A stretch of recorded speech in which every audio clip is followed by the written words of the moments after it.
how's it going, guys? So, thank you, Advait. So, I'm gonna do 2 poems today. The first one is called Summon, and the second one I'm gonna perform is called My Skin.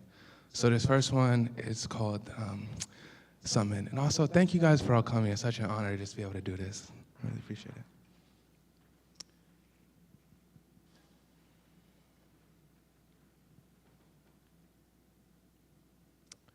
So, they told me that all men are created equal, but some just happen to try harder. You see, all men have wings, but some just happen to fly a little higher. All men tell lies, but only some were called liars. All men have a light inside that drives them, but only some had burning fires. But all men were invited to the party, but only some received flyers. But all of them were invited to sit down, enjoy themselves, eat the cake, but some didn't receive anything. They were quite late.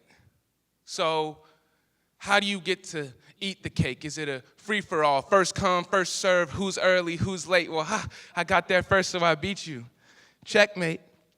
See, all men have the potential to be, but only some really truly see.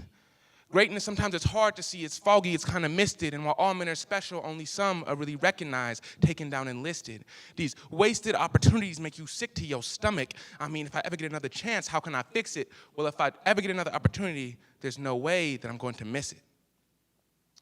All men have a candle within them, but only some really lit it. I don't know what else to say, they just get it. And while all men have souls, only some are lifted. Is it really fair to call that select few, the chosen ones, the talented, the gifted?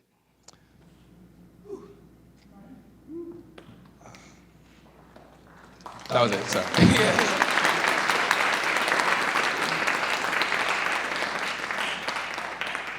Okay. This second one is called My Skin. I know my skin might look a little ashy right now. I woke up a little too late to put on lotion today. But I wrote this poem about my skin because I love it.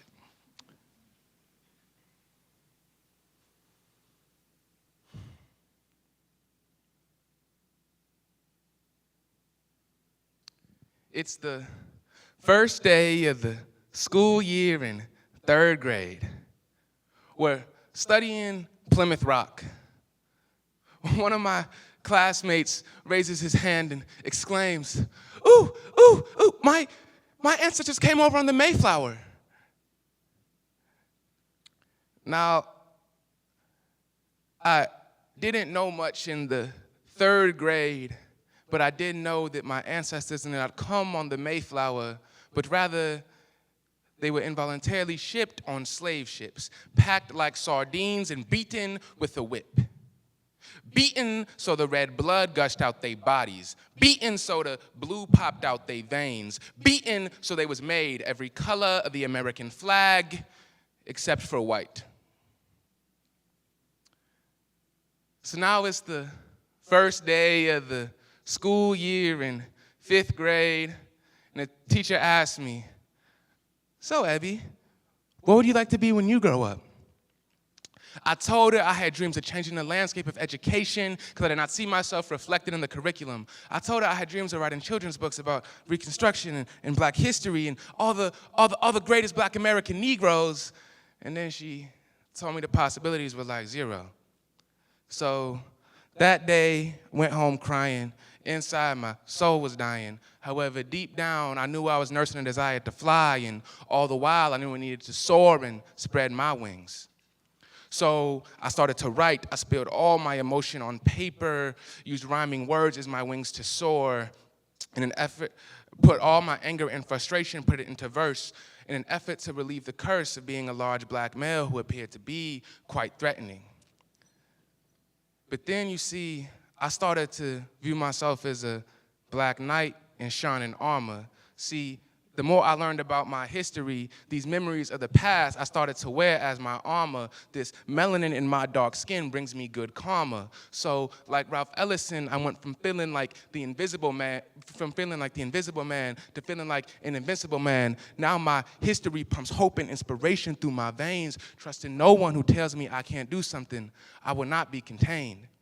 So even though my president may not be black anymore and my Lambo may not be blue, my spirits are actually still pretty cool, because I trust that my melanin-filled, memory-rich skin will protect me from anything. It is my shield.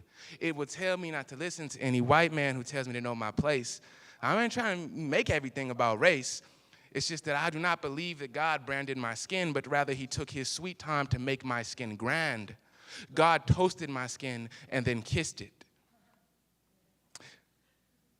See, the big black brute, the strange fruit that grew too right from the tree that I hung from, so I cut my noose. I'm free, a big black man on the loose. I speak my truth, and now none of this stuff really fazed me. See, I had straight A's, so now they can't even try to degrade me. I shine my light bright, illuminating all that is truth and love, all the above, and I love it. Thank you.